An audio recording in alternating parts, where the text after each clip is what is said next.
Welcome to Glaucoma, Chapter 11, Glaucoma in Children and Adolescents. In this chapter, we'll review the unique features of pediatric glaucoma, focusing on its pathophysiology, clinical presentation, and management. Unlike adult-onset glaucomatous disease, childhood glaucoma represents a distinct spectrum of disorders that often stem from abnormal development of the anterior chamber angle. Understanding these developmental mechanisms is key to proper diagnosis and treatment. Throughout this lecture, we'll cover the classification of childhood glaucomas, clinical evaluation techniques, and both medical and surgical management strategies.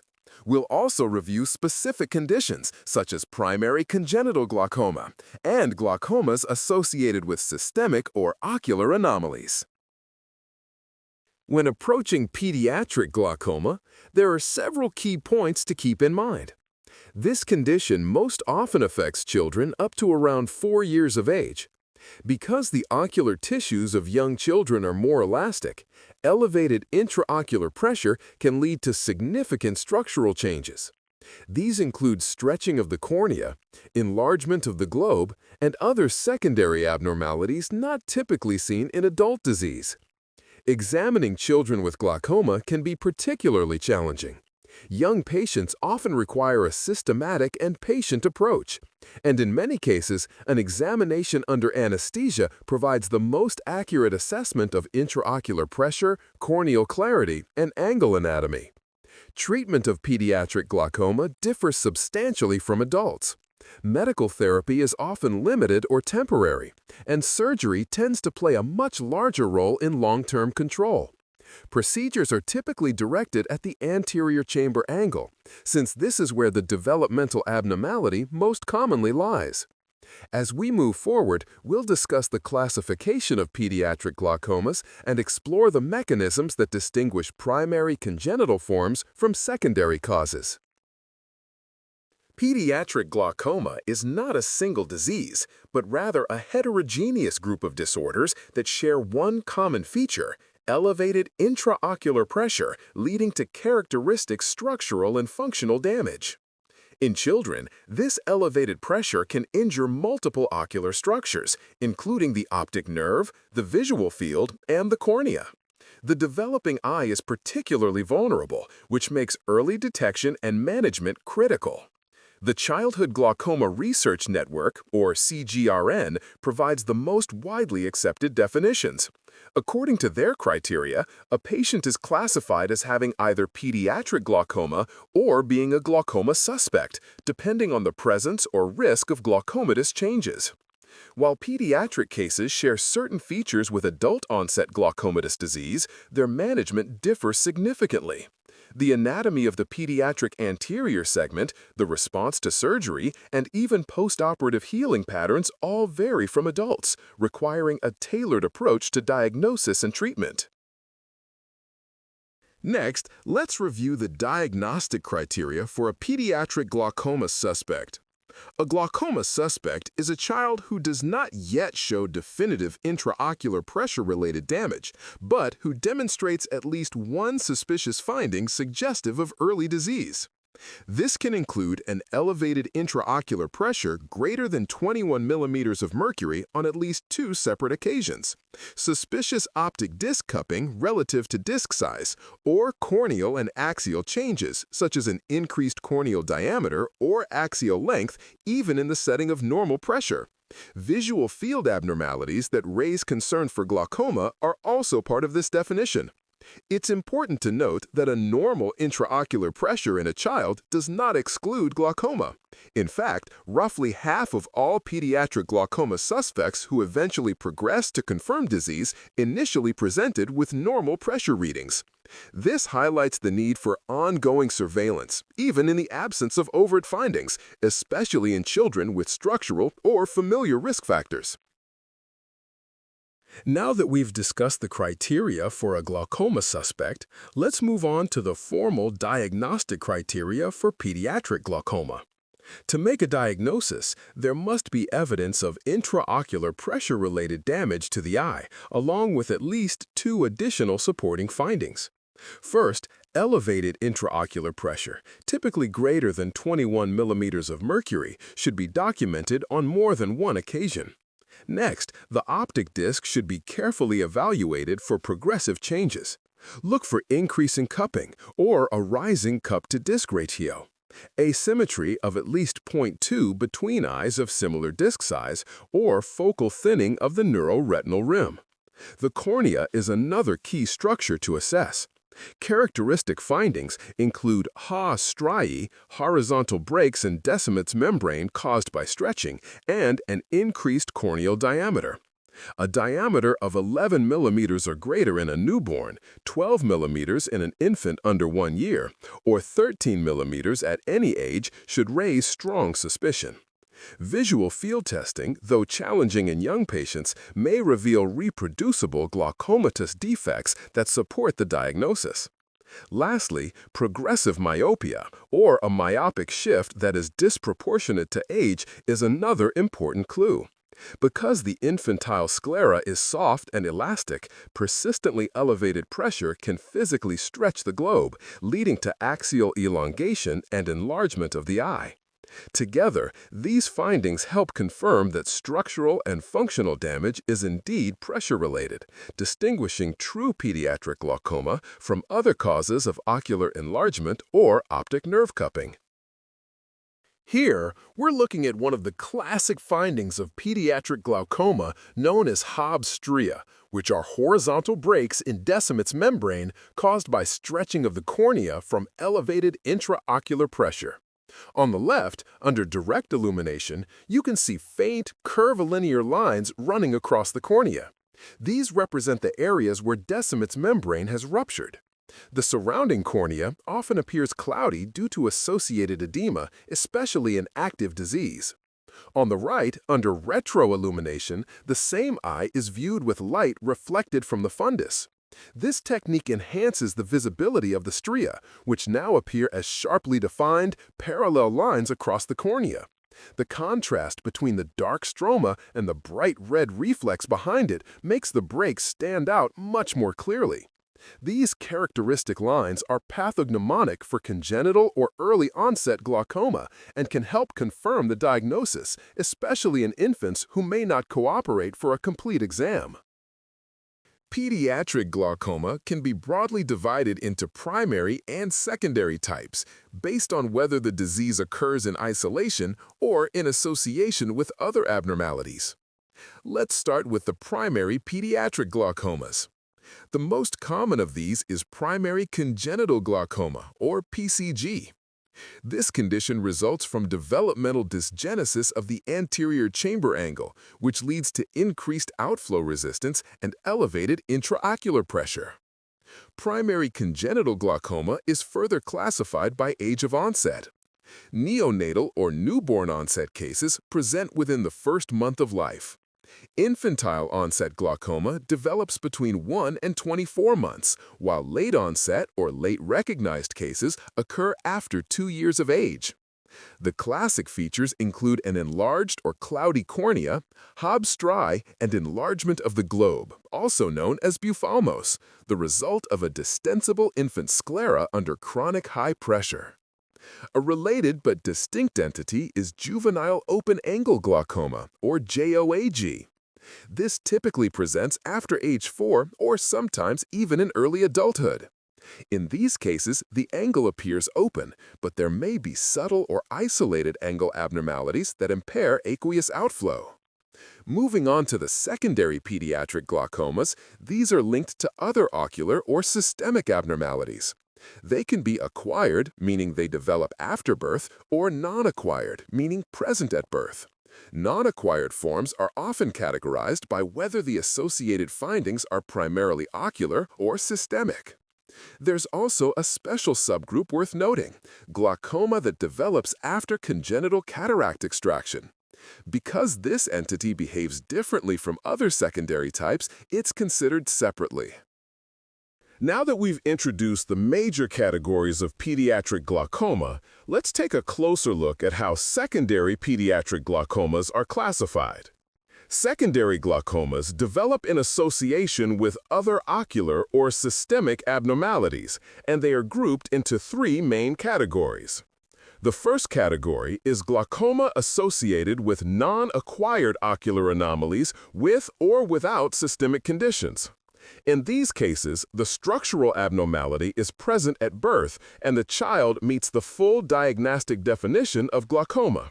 Examples include glaucoma seen in conditions like Axenfeld-Rieger anomaly or Peters anomaly, where developmental defects of the anterior segment lead to impaired aqueous outflow.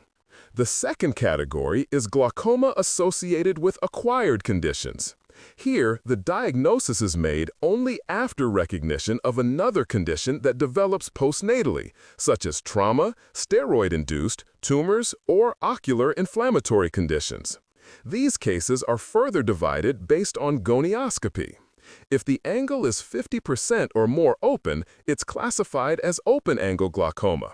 If less than 50% is open, or if there's evidence of acute closure, it's considered angle closure glaucoma. The third and final group is glaucoma following cataract surgery. This diagnosis is made only after a child has undergone cataract extraction and subsequently develops elevated intraocular pressure with optic nerve or corneal changes. Subcategories include glaucoma after congenital idiopathic cataract, congenital cataract associated with ocular or systemic anomalies but without prior glaucoma, and acquired cataract with no previous history of glaucoma. As with other forms, these post-surgical glaucomas are also divided into open-angle and angle closure types based on gonioscopy findings. Understanding this classification framework is critical because it guides both the timing and type of surgical intervention required. Let's now look more closely at the non-acquired ocular anomalies that can lead to secondary pediatric glaucoma. These are developmental abnormalities present at birth and may or may not be associated with systemic conditions. Among the most important are Axenfeld-Rieger anomaly and Peters anomaly. Both are part of the anterior segment dysgenesis spectrum, involving abnormal migration or differentiation of neurocrest cells during development. When these ocular findings occur with systemic features, such as dental or craniofacial anomalies, the condition is referred to as a syndrome. Actropion uvea is another rare congenital finding in which the posterior pigment epithelium of the iris extends onto the anterior surface. This may be associated with secondary angle changes and elevated intraocular pressure.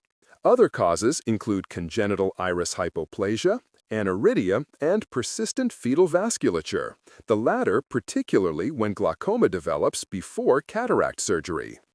In addition, oculodermal melanocytosis, also known as nevus of Oda, can cause secondary glaucoma due to abnormal melanocyte proliferation within the angle. We also see associations with posterior polymorphous corneal dystrophy, microphthalmos, and microcornea, all of which can alter anterior segment anatomy and predispose to outflow obstruction. Finally, ectopia lentis, or lens displacement, may occur in isolation or as part of systemic syndromes like Marfan or homocystinuria, where mutations such as FBN1 are implicated. A related variant, ectopia lentis et pupillae, involves displacement of both the lens and pupil in opposite directions, reflecting a deeper developmental anomaly. Recognizing these underlying anomalies is essential because management depends not only on controlling intraocular pressure, but also on addressing the structural abnormalities that accompany these syndromes. Now that we've reviewed the ocular anomalies, let's move on to the non-acquired systemic conditions that are also associated with pediatric glaucoma. These systemic disorders can involve multiple organ systems, but each has potential links to abnormal anterior segment development or secondary intraocular pressure elevation. Chromosomal disorders, for example, trisomy 21 or Down syndrome. Connective tissue disorders, including Marfan syndrome, Weil-Marcesani syndrome, and Stickler syndrome. Metabolic disorders such as homocystinuria, Lowe syndrome, and the mucopolysaccharidosis. Phacomatoses, including neurofibromatosis type 1 or NF1, Sturge-Weber syndrome, and Klippel-Treene-Weber syndrome. And finally, other syndromes which include Rubinstein-Taybi syndrome and congenital rubella. Understanding these associations helps guide both diagnosis and systemic evaluation in children with suspected glaucoma. Next, we'll move into the acquired causes of pediatric glaucoma. In contrast to the non-acquired forms, glaucoma associated with acquired conditions develops after birth, usually secondary to another ocular or systemic process. These include uveitis, trauma, which may lead to hyphema, angle recession, or ectopia lentis. Steroid-induced glaucoma. Tumors, which may be benign or malignant and can involve either ocular or orbital structures. Retinopathy of prematurity. And prior ocular surgery other than cataract surgery.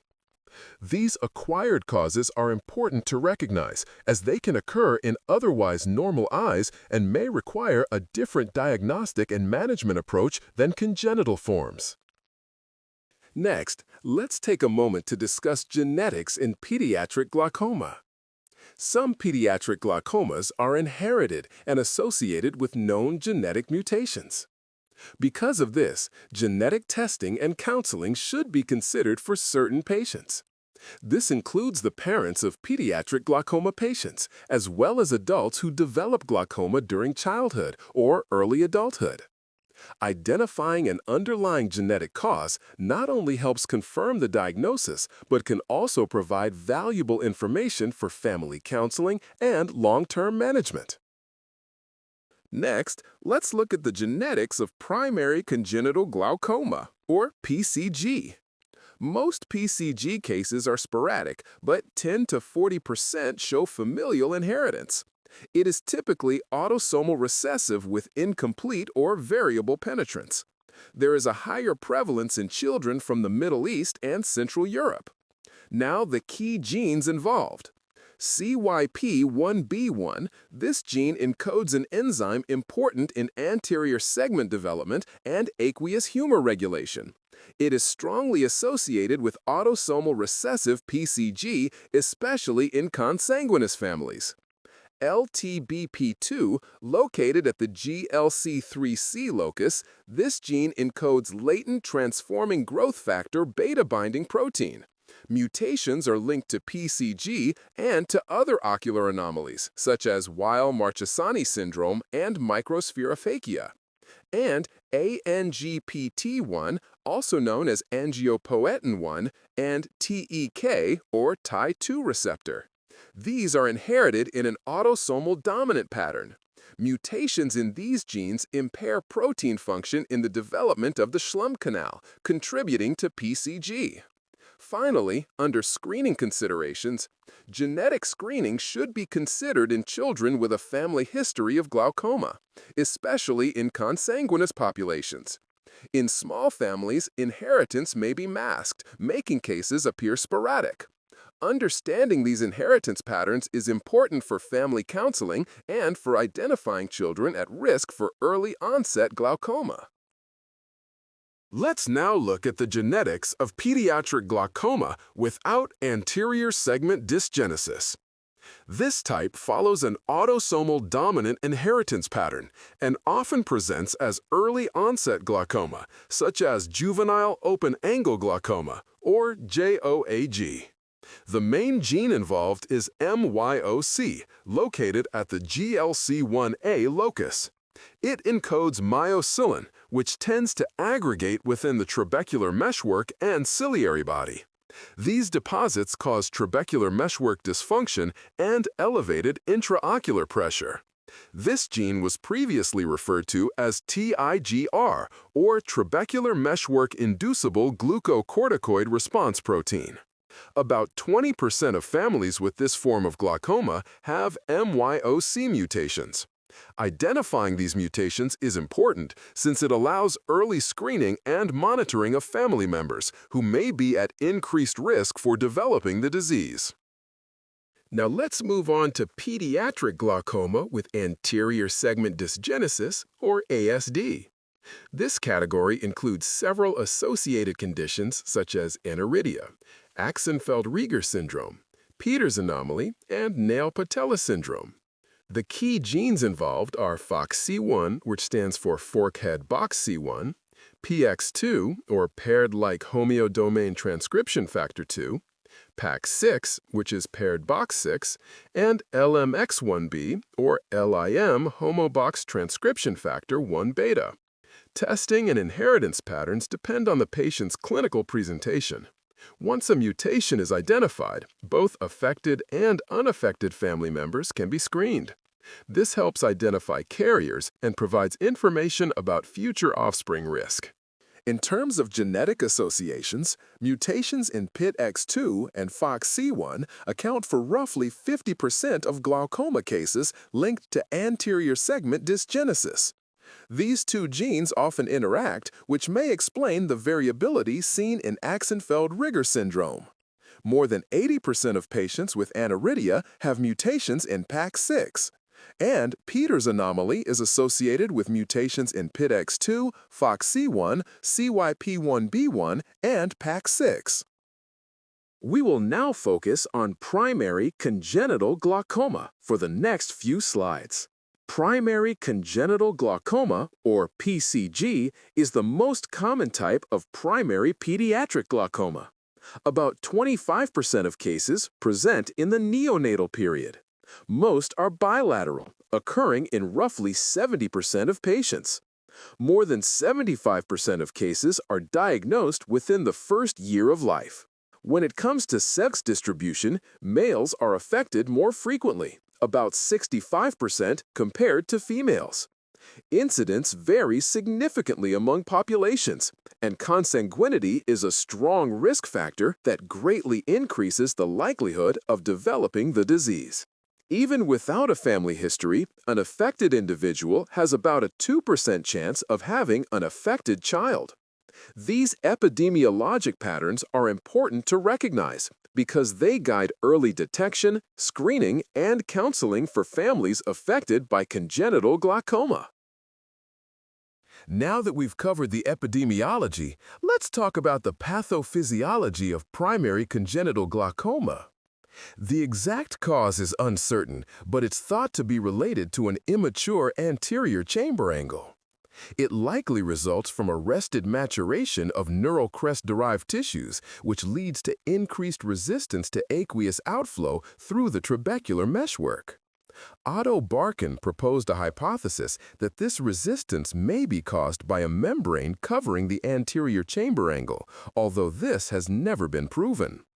Clinically, there's typically a developmental anomaly of the angle, with dysgenesis and compression of the trabecular meshwork. The iris root is often inserted more anteriorly than normal. Additionally, mutations in the AMGPT1 and TEK genes are thought to cause maldevelopment of Schlemm's canal, further impairing aqueous drainage. Together, these structural and genetic abnormalities help explain the elevated intraocular pressure seen in primary congenital glaucoma. Here we can visualize the structural changes described in primary congenital glaucoma. On the left, image A shows an illustration of a gonioscopic view of the anterior chamber angle. Notice the deep configuration of the angle without a defined angle recess. The iris appears scalloped with reduced density of iris fibers. On the right, image B is an actual gonio photograph showing a similar appearance. You can see that the iris blood vessels are more prominent, which is commonly seen in eyes with primary congenital glaucoma. These images help demonstrate the underlying angle immaturity and structural abnormalities that lead to impaired aqueous outflow and elevated intraocular pressure in these patients. Next, we'll take a closer look at the clinical presentation and characteristic findings of congenital glaucoma. Now let's review the clinical features of primary congenital glaucoma. The classic triad seen in infants includes epiphora, or excessive tearing, photophobia, or light sensitivity, and blepharospasm, which is involuntary eyelid closure. Ocular enlargement occurs because elevated intraocular pressure in children under 4 years of age causes the cornea to stretch, leading to an increased corneal diameter and buphthalmos, or globe enlargement. The scleral canal and the optic nerve housing can also stretch as a result. Corneal findings include Hobbs striae, which are breaks in Descemet's membrane. Corneal edema may be present, and in severe cases, this can lead to opacification. During active corneal swelling, children often become irritable and more sensitive to light. As for the course of disease, by around 3 to 4 years of age, corneal and scleral enlargement typically stop. However, if intraocular pressure remains elevated beyond this age, progressive optic nerve damage continues. Next, we'll discuss the differential diagnosis to PCG. When evaluating a child with tearing, primary congenital glaucoma should always be included in the differential diagnosis. Although it's a rare condition, it's often misdiagnosed, especially by primary care providers or general ophthalmologists. Mild cases can easily be mistaken for nasolacrimal duct obstruction, which delays diagnosis and treatment. This is clinically important because any delay can lead to irreversible optic nerve damage. Physicians must remain vigilant for the classic triad of symptoms: epiphora, photophobia, and blepharospasm.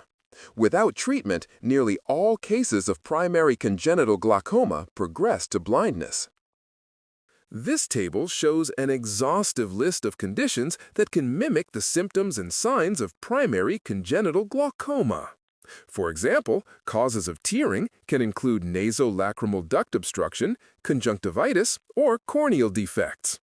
Conditions associated with apparent corneal enlargement include X-linked megalocornea and axial myopia. And for corneal clouding, you might think of congenital dystrophies, birth trauma, or infections such as maternal rubella. There are also optic nerve abnormalities that can be mistaken for glaucoma, like coloboma, hypoplasia, or physiologic cupping. This is a detailed list, so feel free to pause here and review these differential diagnoses before moving on. Treatment for primary congenital glaucoma is primarily surgical. In almost all cases, surgery is the mainstay of management and is typically performed after a complete examination under anesthesia. Medical therapy has only a limited role. It's mainly used as a temporary measure, either to lower intraocular pressure or to reduce corneal edema so that the cornea can clear enough for better visualization during surgery. The prognosis for primary congenital glaucoma is generally better than that of most secondary pediatric glaucomas. Good outcomes are common. In fact, about 2/3 of patients in the United States achieve a final visual acuity of 20/70 or better. Poor prognostic factors include newborn onset glaucoma, diagnosis after 1 year of age or before 3 months, a corneal diameter greater than 14 millimeters, severe angle dysgenesis, and optic nerve damage at the time of diagnosis. The best outcomes are seen in children diagnosed between 3 and 12 months of age, since these patients tend to respond very well to angle surgery. Now let's quickly discuss juvenile open-angle glaucoma, or JOAG. This is a form of primary open-angle glaucoma that occurs between the ages of 4 and 40. Clinically, patients have elevated intraocular pressure with generally normal-appearing angles. It's most often inherited in an autosomal dominant pattern, meaning it tends to appear earlier in families with a known history. Unlike primary congenital glaucoma, JOAG does not cause corneal enlargement or Hobbs striae, since it develops later in life. Progressive myopia is also common, and it may continue until around 10 years of age. Treatment begins with medical therapy, but many cases are refractory and eventually require incisional glaucoma surgery. In select cases, angle procedures can also be beneficial. We'll now shift our focus to the secondary glaucomas, specifically the non-acquired conditions. Pediatric glaucomas in this group are associated with ocular or systemic abnormalities that are present at birth. Several congenital syndromes and developmental anomalies fall into this category. Some of the key ones we'll cover over the next several slides include Axenfeld-Rieger syndrome, Peters anomaly, aniridia, Sturge-Weber syndrome, and neurofibromatosis. These next 20 or so slides will explore each of these conditions in more detail, their pathophysiology, genetic basis, and management. First, we'll begin with Axenfeld-Rieger syndrome, a key example of a non-acquired secondary glaucoma. This is a spectrum of disorders caused by abnormal development of neurocrest-derived anterior segment structures. These include the anterior chamber angle, the iris, and the trabecular meshwork. Historically, these were classified as separate entities. Axenfeld anomaly referred to posterior embryotoxon with adherent peripheral iris strands. Rieger anomaly added iris hypoplasia and correctopia to that picture. And Rieger syndrome included those ocular findings along with systemic features such as dental and facial bone defects, maxillary hypoplasia, redundant periumbilical skin, and occasionally pituitary or genitourinary abnormalities. Today, these are grouped together under a single entity, Axenfeld-Rieger syndrome. Let's look at the clinical features of Axenfeld-Rieger syndrome. Inheritance is most often autosomal dominant, though sporadic cases can occur. The condition is typically bilateral, with no clear sex predilection. Classic findings include a prominent posterior embryotoxin. That's an anteriorly displaced Schwalbe's line seen on slit lamp or gonioscopy. You may also see iris adhesions extending to the Schwabe line. These can range from thin, thread-like strands to broader, more extensive bands.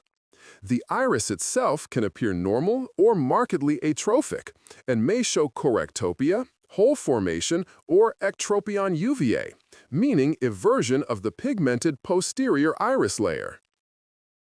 About half of patients with Axenfeld-Rieger syndrome will develop glaucoma, most often presenting in middle or late childhood. The underlying mechanism involves abnormal development of the trabecular meshwork or the Schlemm canal, leading to impaired aqueous outflow. The likelihood of glaucoma correlates with how high the iris inserts into the angle. The more anterior the insertion, the higher the risk. Management starts with medications, though surgical intervention is often required. Options include goniotomy, trabeculotomy, or trabeculectomy. In more resistant cases, tube shunt surgery or cyclodestructive procedures may be necessary. However, angle surgery can be limited in effectiveness when numerous iris processes are present, since these can obscure or distort the outflow pathway. Here's a clinical photograph of an eye with Axenfeld-Rieger syndrome. Notice the prominent posterior embryotoxin, that sharp, anteriorly displaced Schwalbe's line visible through the clear cornea. You can also see features of iris hypoplasia, where the iris stroma appears thin and underdeveloped.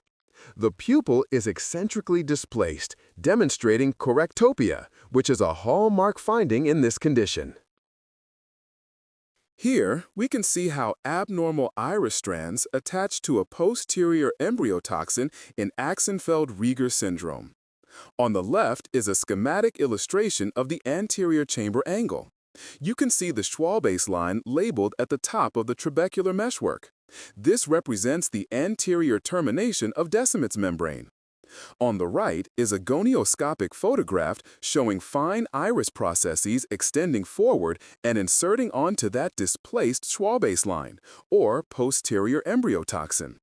These abnormal adhesions are a hallmark of the condition and contribute to abnormal angle configuration and potential outflow resistance. Next, we'll move on to Peters anomaly. This is a rare developmental condition characterized by an annular corneal opacity, also called a leucoma, which typically involves the central visual axis.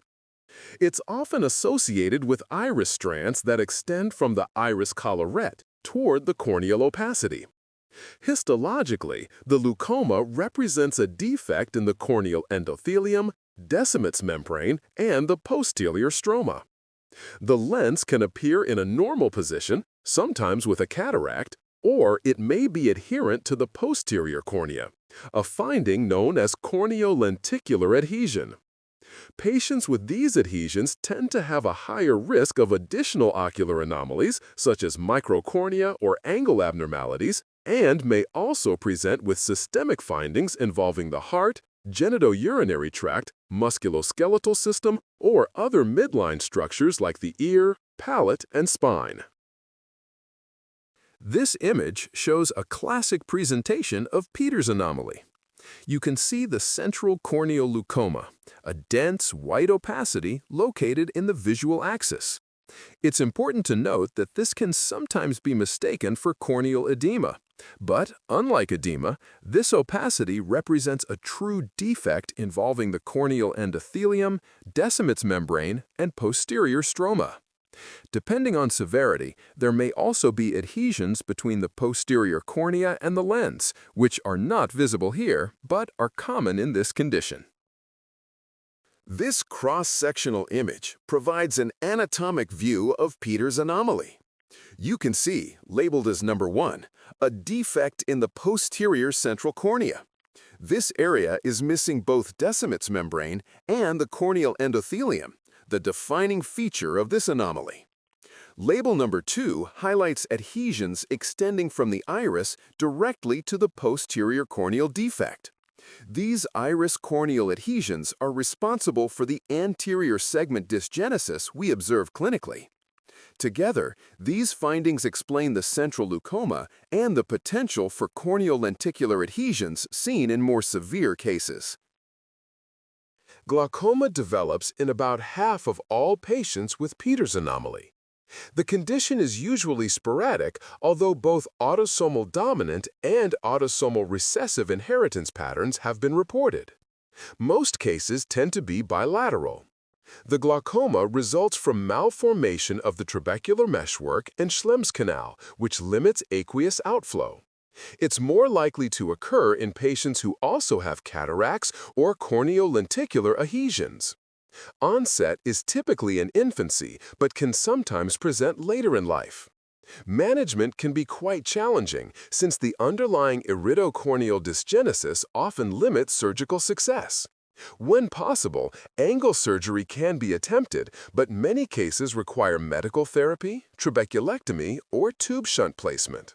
In refractory situations, cyclodestructive procedures may be considered. Pause here and reflect on how similar mechanisms of trabecular malformation appear across many of these congenital glaucomas. We'll see that theme continue as we move on.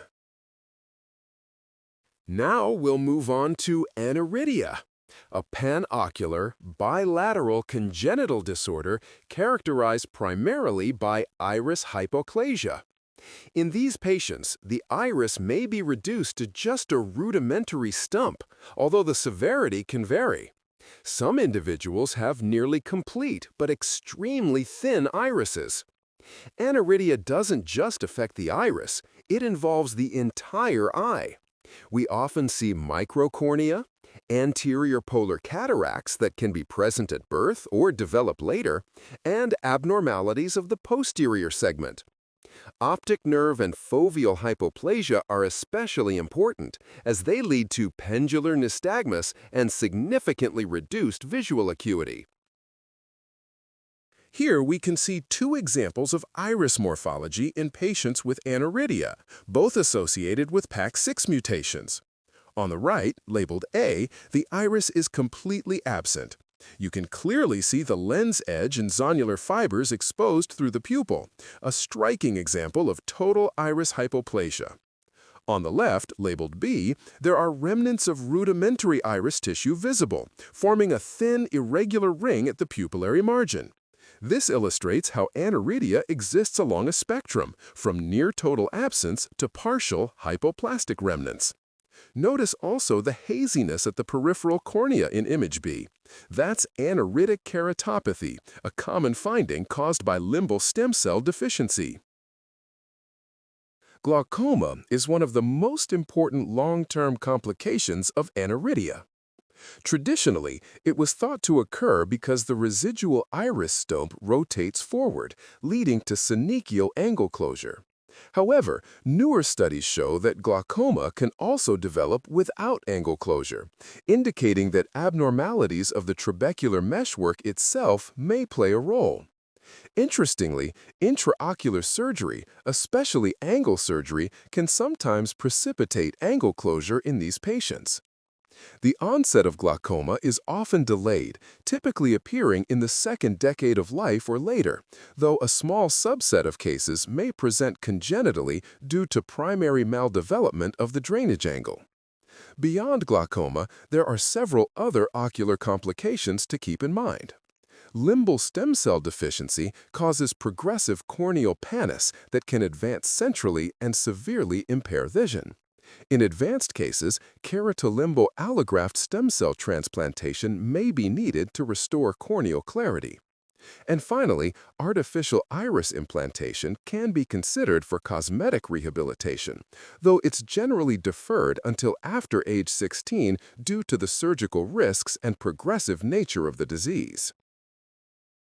Genetically, most cases of aniridia follow an autosomal dominant inheritance pattern and are familial. About 1/3, however, occur sporadically, and these are usually linked to mutations in the PAX6 gene, a critical regulator of ocular development.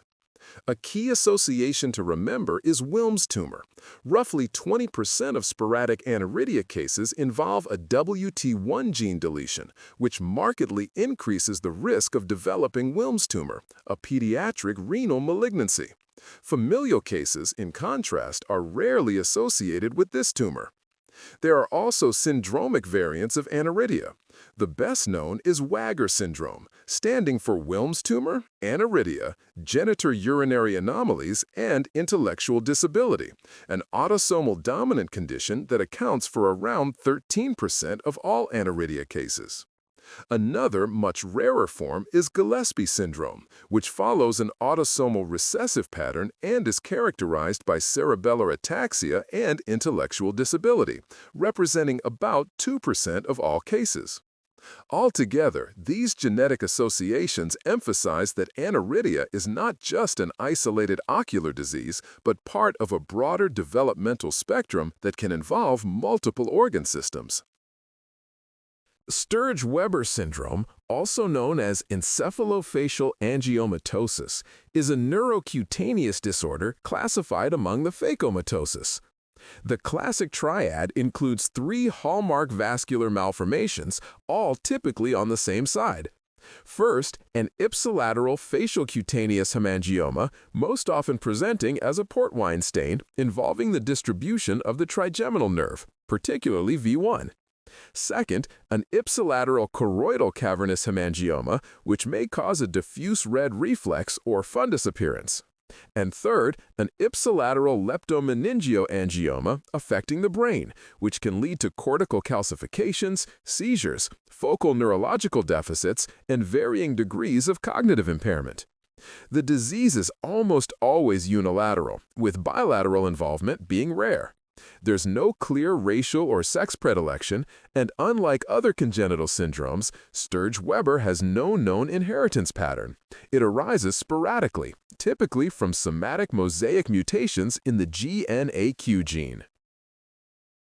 Glaucoma develops in up to 70% of children with Sturge-Weber syndrome, making it one of the most significant ocular complications.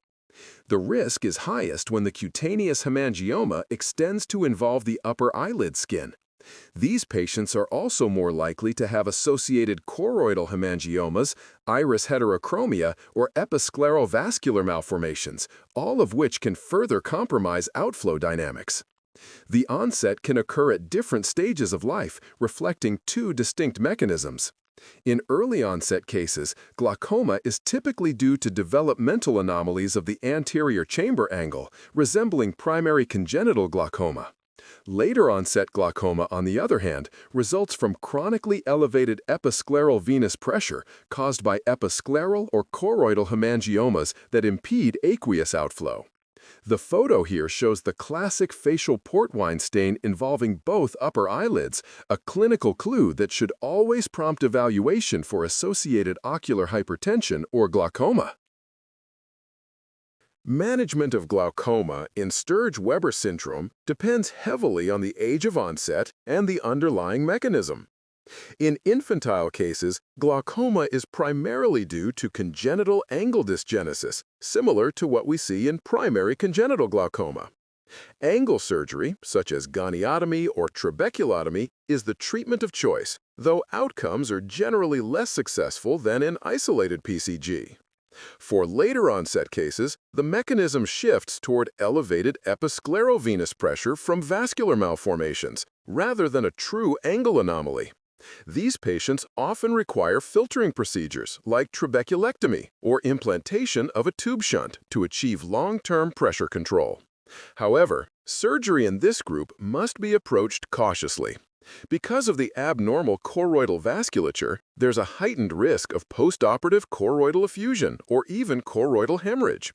Careful fluid management and slow decompression during surgery are key to minimizing those complications.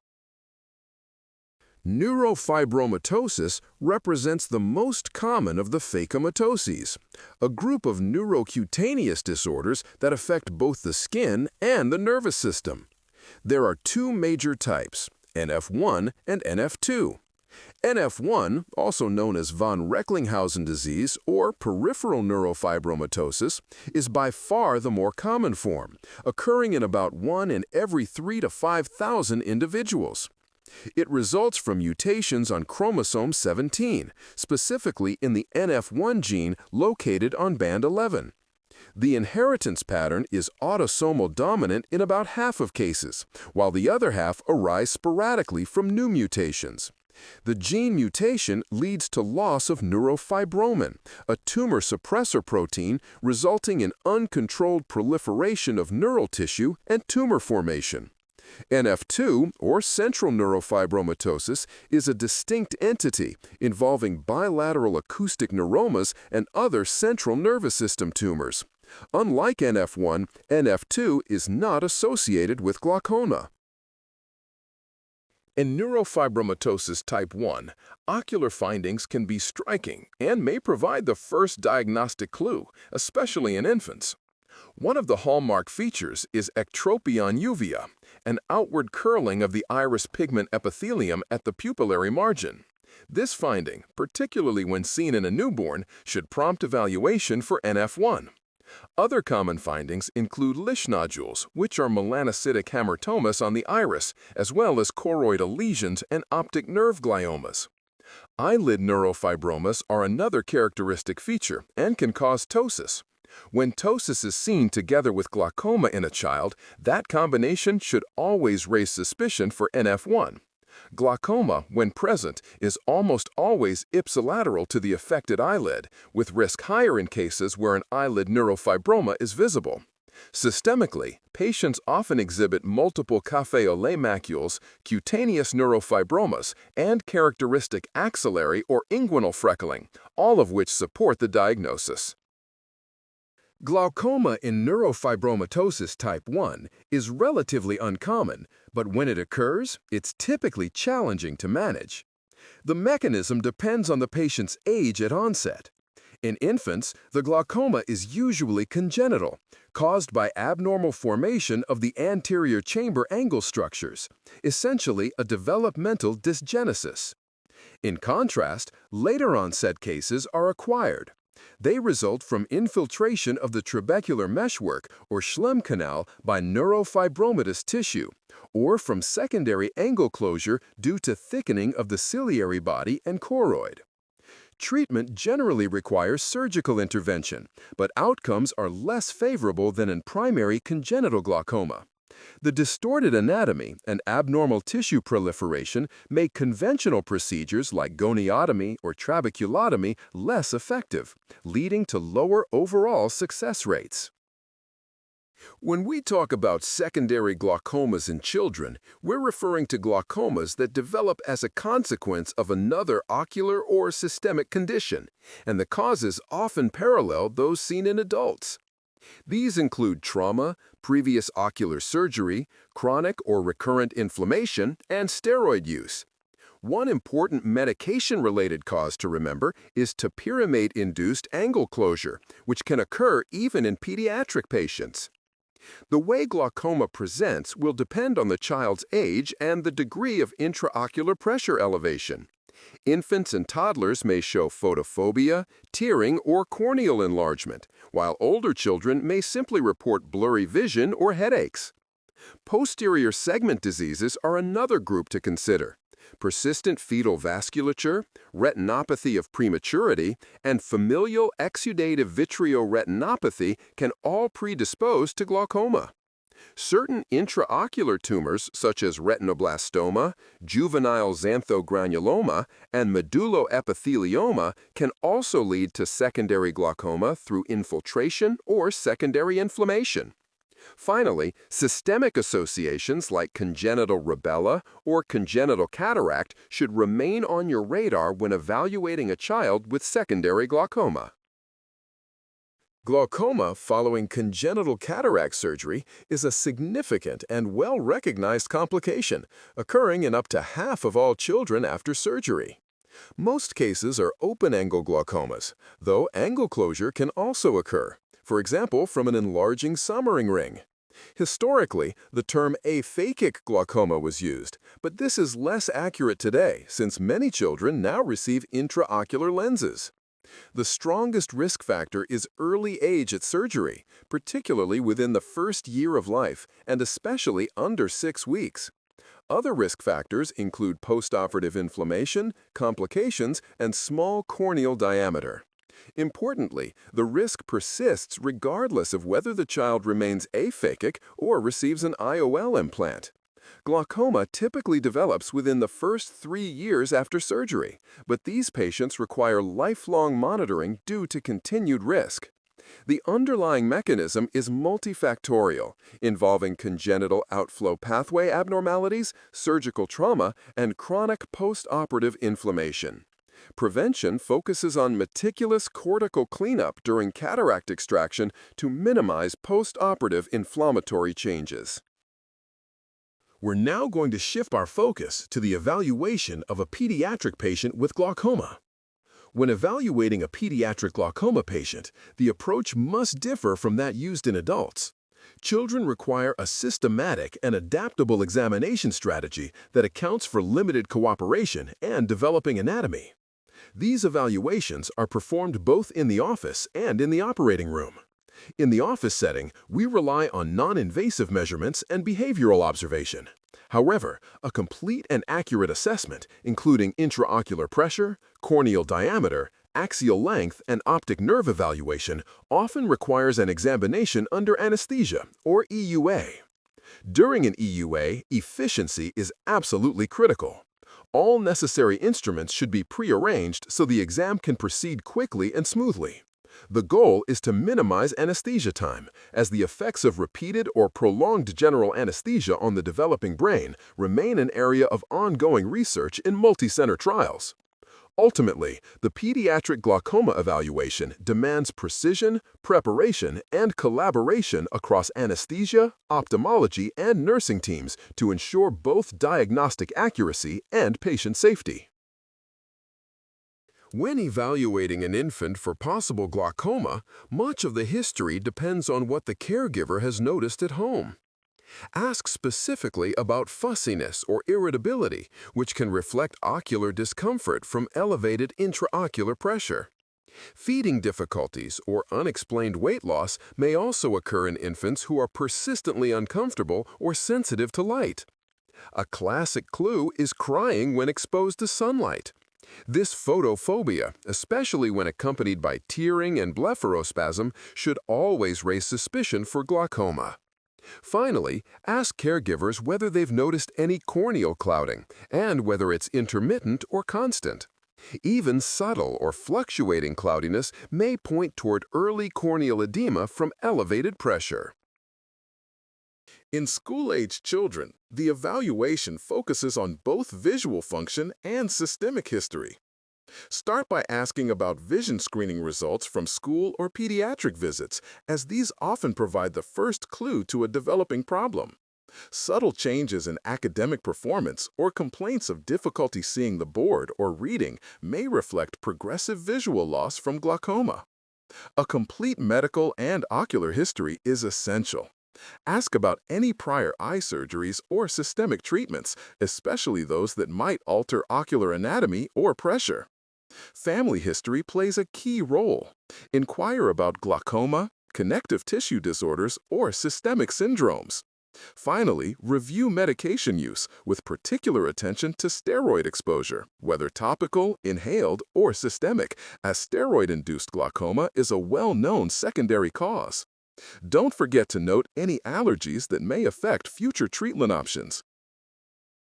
When assessing visual acuity in pediatric glaucoma, the testing approach must be adapted to the child's developmental level. For infants and very young children, refer to methods outlined in the Pediatric Ophthalmology and Strabismus section, since formal acuity testing may not yet be possible. Refraction is a key part of the exam. Myopia may occur from axial elongation due to chronically elevated intraocular pressure, while astigmatism can develop from corneal irregularity or scarring. Both can contribute to reduced visual function and amblyopia risk. When vision is decreased, always consider multiple causes: glaucomatous optic nerve damage, amblyopia from visual deprivation, corneal scarring, or other ocular conditions such as retinal detachment, macular edema, cataract, or lens dislocation. Each must be differentiated to properly guide treatment and prognosis. Before beginning the slit lamp exam, always start with simple observation. Watch how the child behaves as they enter the room. This often provides the first clues. In primary congenital glaucoma, some findings are obvious even from a distance. Buphthalmos, or enlargement of the eye, occurs from chronic stretching due to elevated pressure. Excessive tearing and blepharospasm are also key signs. Beyond ocular findings, look for systemic associations that may point toward a broader diagnosis. Look for signs that may result from chromosomal abnormalities, phacomatoses, and connective tissue disorders like Marfan or Ehlers-Danlos. Finally, remember that Axenfeld-Rieger syndrome can also present with anterior segment dysgenesis and secondary glaucoma, so the external exam can provide crucial diagnostic context even before touching the slit lamp. When evaluating the anterior segment of a pediatric patient, corneal enlargement and opacification are among the most critical findings, especially in children younger than 4 years. A normal corneal diameter measures about 9.5 to 10.5 millimeters in a newborn and increases to 11-12 millimeters by 1 year of age. Any measurement greater than 11.5 millimeters in a newborn or 12.5 millimeters in a child over 1 year should raise suspicion for glaucoma. Likewise, an inter-eye difference of half a millimeter or more is clinically significant. The upper image shows the use of calipers to accurately measure corneal diameter during an exam under anesthesia, an essential part of the glaucoma evaluation. The lowered image illustrates severe corneal edema from elevated intraocular pressure. Corneal edema may appear as mild haze or dense clouding, often related to pressure-induced stretching or Hobbs striae. Retroillumination can help visualize these breaks in Descemet's membrane.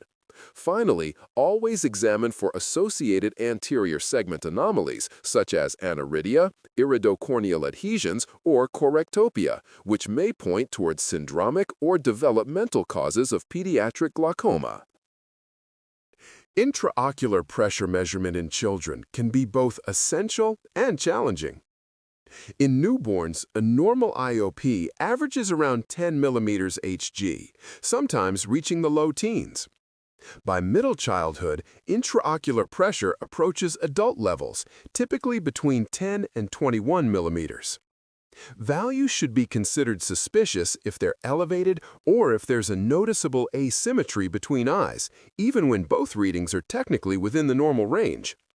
However, one of the biggest pitfalls in pediatric tonometry is overestimation due to poor cooperation. A crying or struggling child can generate falsely high readings because of eyelid squeezing, breath holding, or Valsalva effects. Whenever possible, repeat measurements once the child is calmer or consider measuring under anesthesia for accuracy. In infants younger than 6 months, measuring intraocular pressure requires creativity and timing. One helpful strategy is to take measurements while the infant is feeding or just after feeding, when they're calm and still. Several methods can be used, but rebound tonometry has become especially valuable. It's ideal for cooperative infants held upright, doesn't require topical anesthesia, and helps reduce the need for exams under anesthesia. However, it's important to remember that rebound tonometers tend to overestimate IOP compared with Perkins readings, particularly at higher pressures.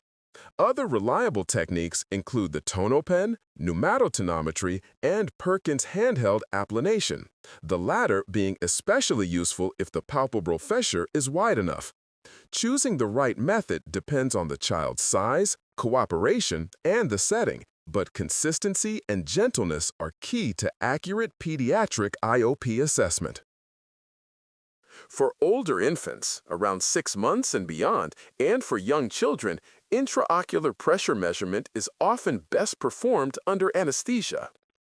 Anesthesia itself, however, can alter IOP readings in several ways. Most sedative and anesthetic agents tend to lower intraocular pressure unpredictably. Chloral hydrate generally has no significant effect, while ketamine can raise IOP slightly. Midazolam, on the other hand, has a negligible impact. Preparation steps can also influence the reading. Dehydration tends to lower IOP, whereas intubation can transiently increase it due to Bell's phenomenon or brief laryngospasm. For accuracy, it's best to measure IOP immediately after induction, before intubation or any significant physiologic changes occur. And for serial exams, always use the same anesthetic protocol. That way, changes in pressure reflect true disease progression rather than differences in sedation technique. The role of pachymetry in pediatric glaucoma remains somewhat uncertain, both diagnostically and in management. In children without glaucoma, the normal central corneal thickness typically ranges from about 540 to 560 microns. However, there's significant variation across conditions. A lower CCT is often seen in congenital glaucoma with buphalmos and in Down syndrome, while higher CCT values are common after congenital cataract surgery or in aniridia. Premature infants also tend to have slightly thicker corneas that gradually thin as they age. It's important to note that the effect of CCT on intraocular pressure accuracy in children is not well defined. Adult-derived IOP correction nomograms are unreliable in this population, so CCT should be interpreted qualitatively rather than used to mathematically adjust IOP readings. Gonioscopy plays a central role in understanding the mechanism of pediatric glaucoma. It allows us to directly visualize the angle structures and identify whether the disease results from abnormal development, angle closure, or previous surgical changes. In young children, this examination often needs to be done under anesthesia as part of an EUA. The OKAP lens provides direct visualization of the angle in these cases, while the 4-mirror lens allows for indirect gonioscopy in older children who can sit at the slit lamp. When performing gonioscopy, it's essential to recognize that an infant's anterior chamber angle looks very different from that of an adult. The trabecular meshwork in infants is less pigmented, the Schwalbe line is less distinct, and the scleral spur ciliary body junction can be difficult to identify. In primary congenital glaucoma, the angle has several characteristic features: a deep anterior chamber, high anterior iris insertion, and absence of a clear angle recess. A scalloped, glistening line of tissue, known as the Barkin membrane, may be seen, representing compacted or abnormal trabecular meshwork. In juvenile open-angle glaucoma, the angle generally appears normal, which helps distinguish it from congenital forms. In aniridia, gonioscopy reveals only a rudimentary iris root. Evaluation of the optic nerve in fundus is a cornerstone of pediatric glaucoma assessment. Careful visualization and documentation allow us to track progression and response to treatment over time. The best view is often obtained with direct ophthalmoscopy, though in small pupils a OKAP lens can be used effectively. For more depth perception, a stereoscopic view can be achieved using a gonioscopy lens paired with an operating microscope. Keep in mind that indirect ophthalmoscopy may underestimate the cup-to-disc ratio, so it's less ideal when precision is needed. Finally, slit lamp biomicroscopy and fundus photography are excellent tools for documentation and for comparing optic nerve appearance across visits. Optic nerve imaging plays a growing role in the management of pediatric glaucoma, particularly for older and cooperative children. It enables longitudinal monitoring of nerve fiber layer changes over time. However, a key limitation is that no normative pediatric databases exist yet, so interpretation requires caution. In children older than about 5 years, the retinal nerve fiber layer thickness closely resembles that of adults, allowing the adult normative values to serve as a general guide. OCT parameters vary with age, axial length, and race, so trends over time are more meaningful than single measurements. In infants, OCT is far less reliable, largely due to motion, lack of cooperation, and the absence of robust reference data, even with the development of handheld OCT systems. In normal newborns, the optic disc shows only a small physiologic cup, typically less than 0.3, with a healthy pink neuroretinal rim. In primary congenital glaucoma, elevated intraocular pressure stretches the optic canal and bows the lamina cribrosa posteriorly, producing a generalized cup enlargement. A cup-to-disc ratio asymmetry greater than 0.2 between the eyes should raise suspicion for glaucomatous cupping. Interestingly, if intraocular pressure is lowered before the age of 3, some reversal of cupping may occur. However, once optic nerve atrophy develops, the damage is permanent. On OCT, children with PCG show diffuse retinal nerve fiber layer thinning rather than localized defects. In older children, the pattern of cupping becomes more adult-like, with focal rim loss and preferential thinning at the superior and inferior poles of the optic nerve.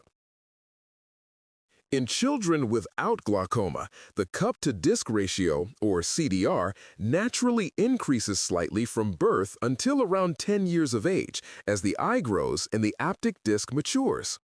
By late childhood, the CDR generally resembles that of adults, meaning physiologic cupping becomes more defined and symmetric. There are also known population-based variations. Children of African, Middle Eastern, Hispanic, and East Asian descent tend to have larger average CDRs, whereas those of European descent often show smaller average values. Recognizing these normal variations is essential for distinguishing physiologic cupping from early glaucomatous change. Visual field testing is a valuable but often challenging part of evaluating children with glaucoma. Younger children can struggle with attention and reliability, so meaningful results require patience and repetition. Automated perimetry can start as early as age 5, but it tends to become more consistent around 7 to 8 years old. Any abnormal findings must always be confirmed with repeat testing before they're interpreted as true defects. Currently, there is no normative pediatric database for visual fields. Fortunately, the age-related correction for mean deviation is small, around 0.7 decibels per decade. Other indices such as pattern standard deviation, the glaucoma hemifield test, and change probability plots remain largely unaffected by age, making them useful for monitoring progression once reliable tests are established. A-scan ultrasonography plays an important role in pediatric glaucoma by providing serial axial length measurements over time. Because the infant eye is still developing, progressive globe enlargement in a child younger than 4 years often signals poorly controlled intraocular pressure. When IOP is successfully managed, the axial length typically stabilizes or even decreases slightly. For that reason, tracking axial length serves as a critical marker of treatment success in young patients. As shown in the growth chart, normal eyes follow predictable percentile curves. A rapid rise above the expected trajectory or continued growth after surgical intervention may indicate uncontrolled glaucoma or a need for further management. When the posterior segment cannot be visualized directly, B-scan ultrasonography becomes an invaluable tool in pediatric glaucoma evaluation. It's particularly helpful in the presence of media opacities, for example, dense corneal edema, cataract, or vitreous haze that obscure the fundus view. In these situations, a B-scan allows assessment of the optic nerve, posterior pole, and any coexisting pathology, providing crucial information for diagnosis and ongoing management, especially when corneal clarity is compromised. When it comes to managing primary congenital glaucoma, surgery remains the preferred and most effective treatment. While medications can offer temporary IOP control, they provide limited long-term benefit, and most pediatric cases will ultimately require surgical intervention. The first-line procedures are typically goniotomy and ab-external trabeculotomy. The choice between them largely depends on corneal clarity. If the cornea is clear, a goniotomy allows for direct visualization of the angle. If it's cloudy, an external trabeculotomy is performed instead. These angle surgeries target the underlying outflow obstruction and remain the cornerstone of successful management in primary congenital glaucoma. Angle surgeries such as goniotomy and trabeculotomy have high success rates in primary congenital glaucoma, especially when performed early. The best outcomes are seen in children diagnosed and treated between 3 and 12 months of age, a window when the angle is still responsive to surgical correction. These procedures can also be used in other conditions with developmental angle anomalies, such as glaucoma following congenital cataract surgery, aniridia, Axenfeld-Rieger syndrome, and Sturge-Weber syndrome. However, it's important to note that secondary glaucomas, those associated with systemic or ocular abnormalities, tend to have lower surgical success rates, often requiring additional or adjunctive procedures. When angle surgeries such as goniotomy or trabeculotomy fail to achieve adequate pressure control, trabeculectomy or tube shunt implantation become the next step. These procedures are reserved for refractory cases, given their higher complication risk and the technical difficulty of filtering surgery in young eyes. In the most resistant or intractable cases, cyclodestructive procedures, like transscleral CPC, may be considered to reduce aqueous production. However, these are last resort options and generally avoided when possible due to the potential for eye shrinkage and permanent vision loss. Surgery in children with glaucoma presents a unique set of challenges.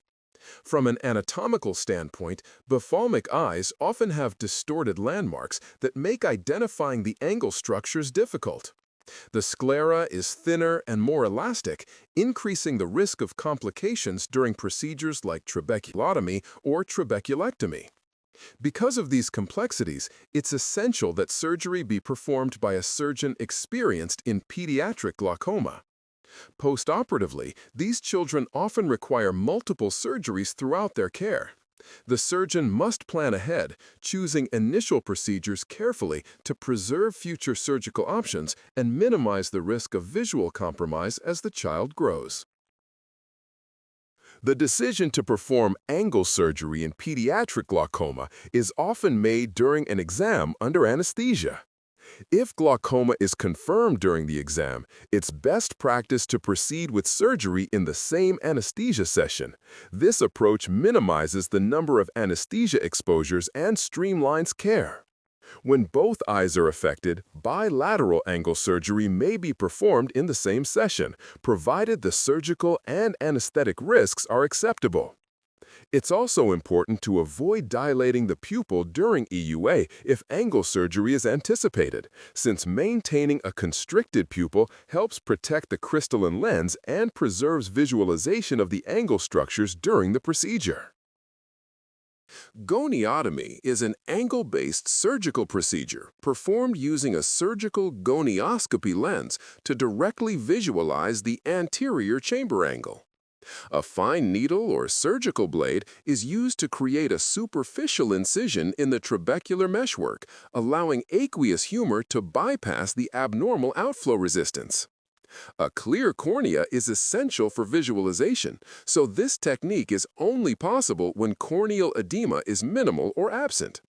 Goniotomy is most commonly performed in primary congenital glaucoma when the cornea is sufficiently clear to permit safe intraoperative viewing of the angle structures.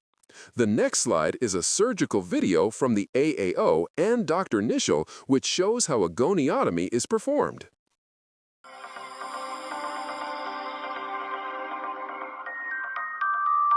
This is a video of a temporal approach goniotomy using a Barkan-Hoskins lens and a 25 gauge needle on a viscoelastic. The anomalous angle is approached. There is no ciliary body band seen, and this is because of a high iris insertion. At the tip of this insertion, the goniotomy is started. This is a visual surgical operation, and so if you feel any resistance, you're too deep and you should withdraw back a little bit. You sweep to the right and then to the left, and then to increase the amount of goniotomy cleft being created, the assistant rotates the eye, first intorting it and then extorting it to give maximal range of goniotomy cleft. You will note that the iris root drops back when a successful goniotomy cleft is made. It's important to hydrate the wound, but sometimes hydration can cause the pressure to go up, and it's important to check for this.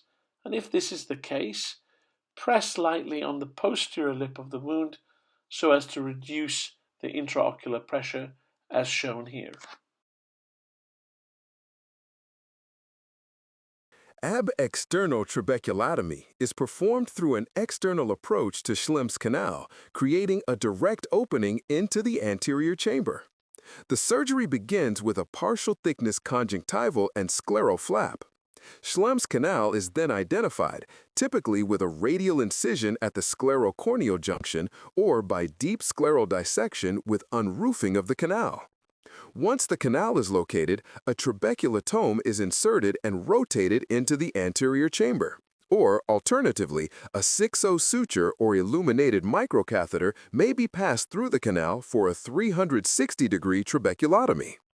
Care must be taken to avoid creating a false passage into the suprachoroidal or subretinal space.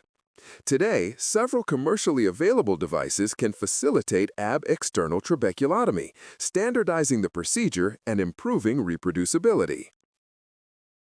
This figure illustrates the key steps of ab-external trabeculotomy. In panel A, the probe is shown gently passing along Schlemm's canal with minimal resistance, typically over 6 to 10 millimeters. Panel B demonstrates how the probe is then rotated internally, rupturing the trabecular meshwork and entering the anterior chamber. This creates a direct communication between Schlemm's canal and the aqueous outflow pathway. Panel C shows a surgical photo of the probe being used in the same maneuver, allowing the surgeon to open the angle over one quadrant. The following two slides contain operative videos demonstrating this technique in real time. Credit to AAO, Dr. Kwan, and Dr. Giacconi.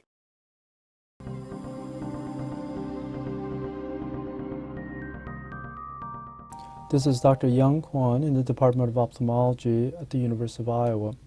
Today we'll describe intraoperative steps of trabeculotomy in a young Sturge-Weber patient with secondary glaucoma. A seminal corneal stay suture is passed through the partial thickness cornea in order to move the eye inferiorly to expose the superior conjunctiva.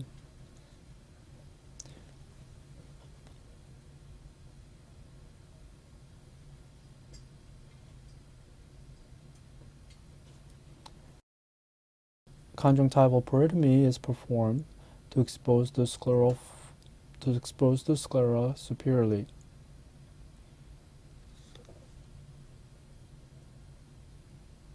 Notice the dilated and prominent episcleral blood vessels associated with Sturge-Weber syndrome.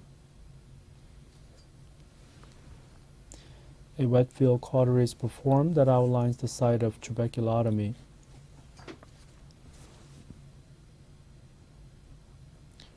A triangular-shaped scleral flap is being fashioned using a number 75 beaver blade.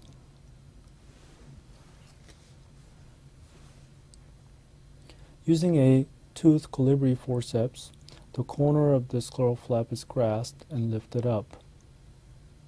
A 50% thickness scleral flap dissection is being performed using a number 67 beaver blade. Notice that only the tip of the beaver blade is used to fashion the scleral flap.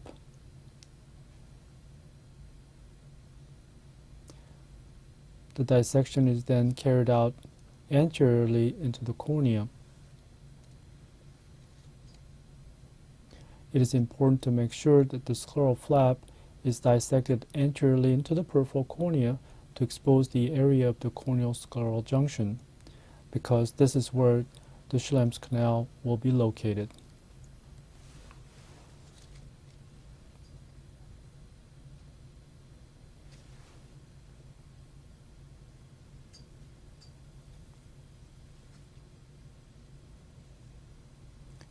Under high magnification, a radial cut is made underneath the scleral flap in a slow, deliberate manner using a number 75 beaver blade. This is done slowly and deliberately until the roof of the Schlemm's canal is found. Once the outer wall of the Schlemm's canal has been cut through, a small dark area of depression that corresponds to the inner wall is seen. Often there will be egress of aqueous from the area. A 6-0 nylon is used to confirm the location of the Schlemm's canal by threading it into the canal. If the Schlemm's canal is correctly identified, the 6-0 nylon suture should easily pass through into the canal on both sides. At this point, it is important to make sure that the 6-0 nylon suture is indeed in the Schlemm's canal and not inside the anterior chamber. Next, a Harms trabeculotome is inserted into the Schlemm's canal to the left.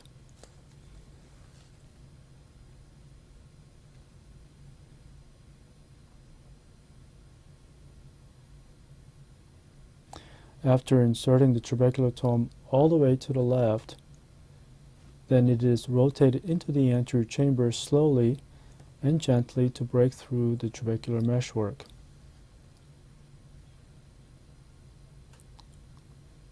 There is egress of aqueous as the trabeculotome is withdrawn. The same maneuver is performed to the right by advancing Harms trabeculotome to the right, and then gently rotating this instrument into the anterior chamber to break through the trabecular meshwork.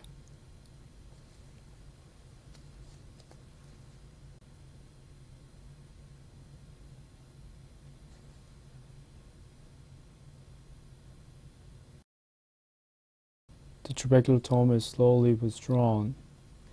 The scleral flap is then tied down using a 10-0 nylon suture and a spatulated needle. 2 additional 10-0 nylon sutures are placed to close the scleral flap.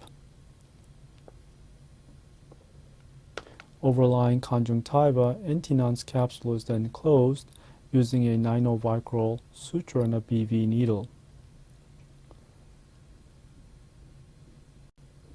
Subconjunctival injection of antibiotics and steroids are given, and the corneal stay suture is removed to complete the trabeculotomy.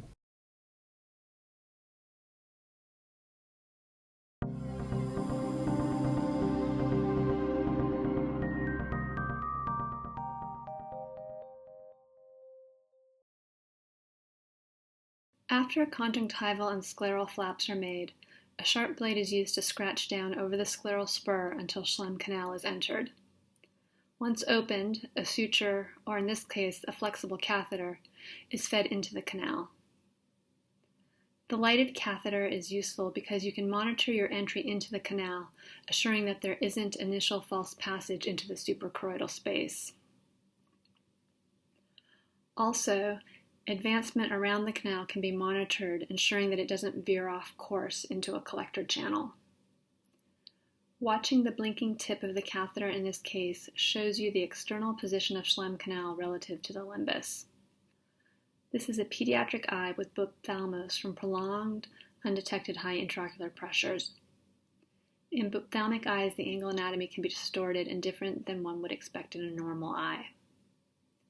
Once the catheter tip emerges out the other end of our entry site, the two ends of the catheter are grasped, pulled in opposite directions in order to tear through 360 degrees of trabecular meshwork. Here the chamber is collapsing a little, so we stop, and viscoelastic is injected to protect the lens from the catheter. Afterwards, the remaining meshwork is torn. Reflex bleeding can be seen at this point. The scleral flap and conjunctiva are then closed.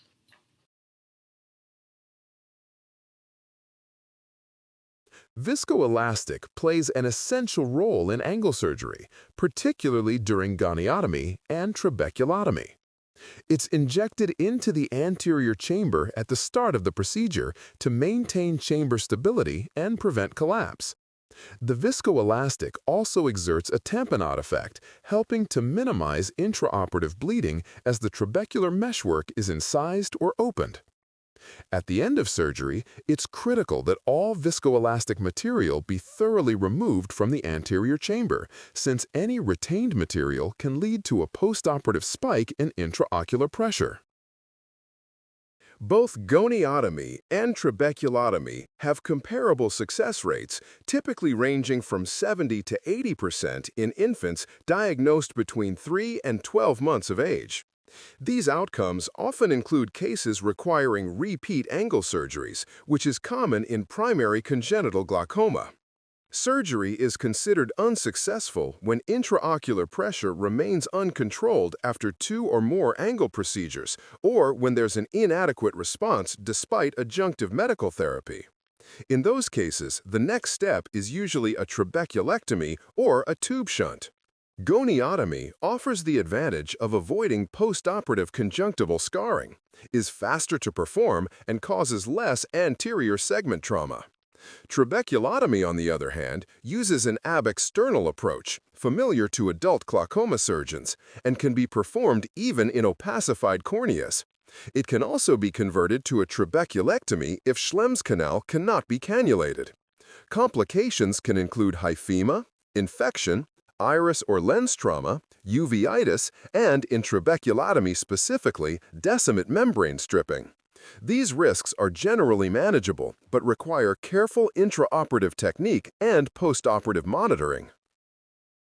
In pediatric glaucoma, trabeculectomy generally has lower success rates, especially in children under 2 years of age or those who are aphakic. Without antifibrotic agents, the procedure often fails due to aggressive postoperative healing. The use of mitomycin C can improve outcomes, but it increases the risk of blebitis and endophthalmitis. Because the surgery requires meticulous hygiene and follow-up, it must be approached cautiously in very young children. Tube shunts are typically more effective than trabeculectomy for lowering intraocular pressure in pediatric cases and carry a lower risk of bleb-related infection. However, success depends on the specific implant type, diagnosis, and age. Common complications include corneal damage, tube blockage or erosion, infection, cataract formation, and motility disturbances. In smaller eyes, there's an added concern for optic nerve compression from the plate. Even with successful tube surgery, most children will continue to need topical medications afterward to maintain stable IOP control.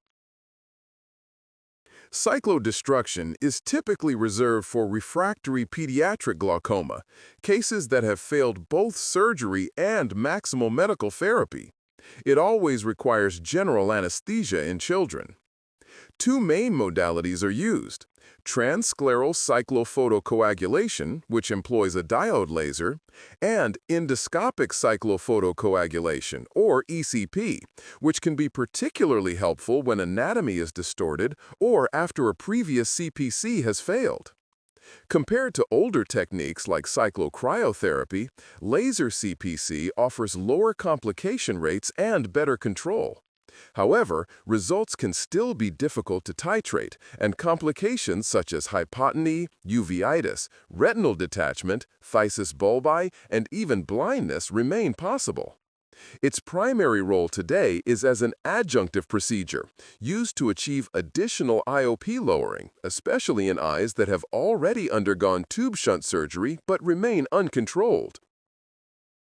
In pediatric glaucoma, medications play a supportive rather than primary role. They are used preoperatively to reduce corneal edema and improve visualization during surgery, and postoperatively to provide additional intraocular pressure control. In specific cases, such as juvenile open-angle glaucoma, inflammatory glaucoma, post-cataract glaucoma, and certain secondary glaucomas, medical therapy can serve as the mainstay of treatment. However, there are key limitations. Very few glaucoma medications have been formally studied in children, and FDA approval is often lacking, so dosing and safety rely heavily on clinical experience. First-line options include topical beta blockers and carbonic anhydrase inhibitors, both of which are well tolerated. Prostaglandin analogs can also be used safely and are effective in many older children. Lastly, clinicians must always remember to ask about pregnancy in pre-adolescent or adolescent girls before prescribing certain glaucoma medications, as some agents may be teratogenic or systemically absorbed. Topical beta blockers remain one of the most effective agents for lowering intraocular pressure in pediatric glaucoma, but they must be used with caution. Children absorb these medications systemically more readily than adults, which can lead to bronchospasm, bradycardia, and hypotension. For this reason, they should be avoided in patients with asthma or cardiac disease. When a beta blocker is needed, consider cardioselective betaxolol, which has less pulmonary effect. To reduce systemic absorption, parents should be taught nasal lacrimal occlusion for 2 to 5 minutes after installation, and the lowest effective concentration should be used, typically timolol 0.25% instead of 0.5%. Interestingly, children with lighter irises may respond just as well to the lower dose, which further minimizes systemic risk. Parent education and close monitoring are essential whenever these agents are prescribed. Carbonic anhydrase inhibitors are another important class of medications for pediatric glaucoma, available in both topical and systemic forms. Topical agents, such as dorzolamide and brinzolamide, are typically preferred. They're well tolerated, have minimal systemic absorption, and are excellent first-line options for intraocular pressure reduction. Systemic agents like acetazolamide and methazolamide are much stronger but carry a higher risk of systemic side effects. These include anorexia, diarrhea, weight loss, paresthesia, and hypokalemia. In patients with sickle cell disease, they can even precipitate a crisis. Chronic use may also cause metabolic acidosis, which can interfere with bone growth, and rare but serious complications like Stevens-Johnson syndrome or aplastic anemia. Because of these risks, systemic CAIs are reserved for acute or vision-threatening cases where pressure must be lowered urgently. When oral acetazolamide is used in children, dosing typically ranges from 10 to 20 milligrams per kilogram per day, divided into multiple doses. Alpha-adrenergic agonists play a limited but specific role in pediatric glaucoma management. The most well-known agent, brimonidine, easily crosses the blood-brain barrier and can cause serious central nervous system depression, including apnea, bradycardia, hypotension, and somnolence. Because of these risks, brimonidine is contraindicated in children under 2 years old. Even in older children and teens, its use remains controversial, and if prescribed, it should always be at the lowest possible dose with punctal occlusion to limit systemic absorption. Apraclonidine is a safer alternative for pediatric use, with better systemic tolerance. Its long-term limitation is the risk of follicular conjunctivitis with chronic use. Interestingly, apraclonidine also acts as a vasoconstrictor, making it useful intraoperatively to help minimize bleeding during surgery.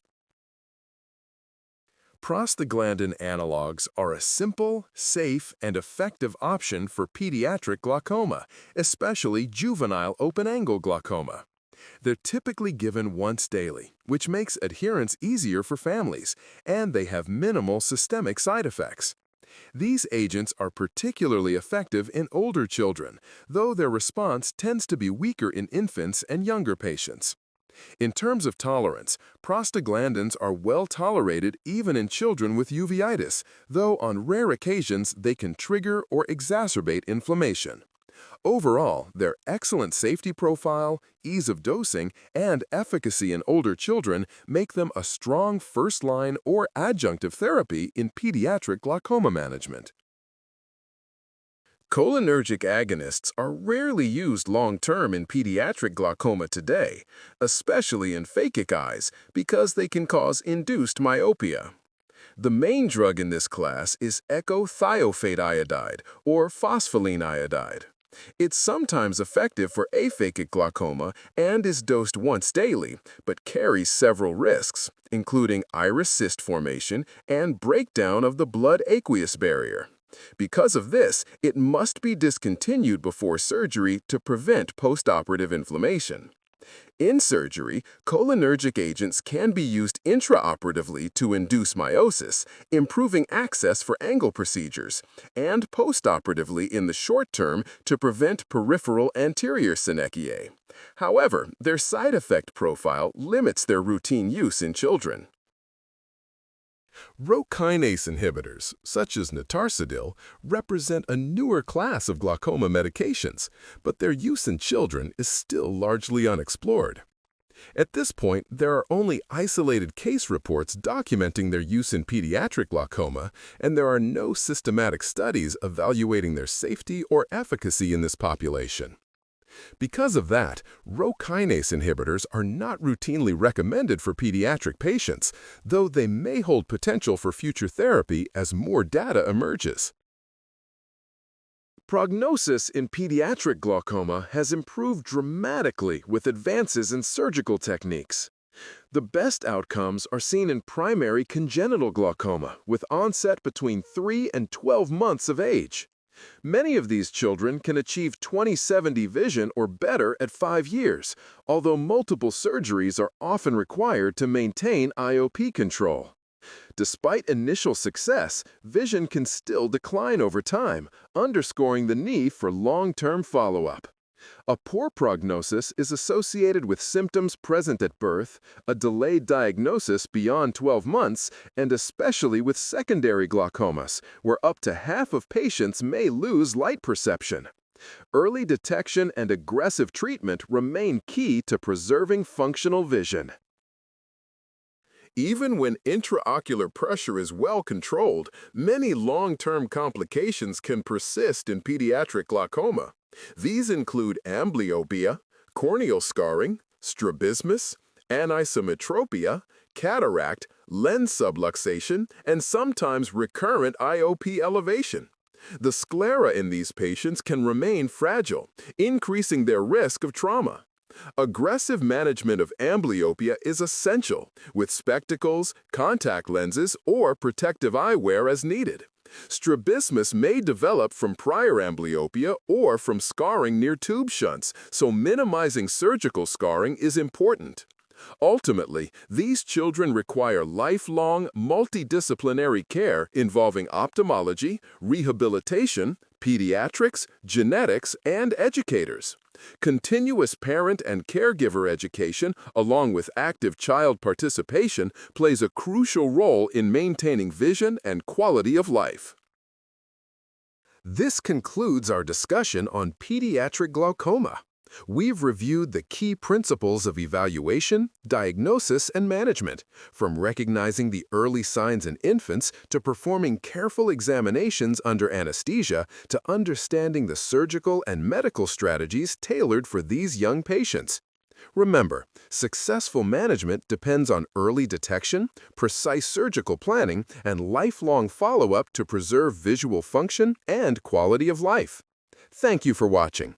And don't forget, there are practice questions at the end to help reinforce the material from this chapter.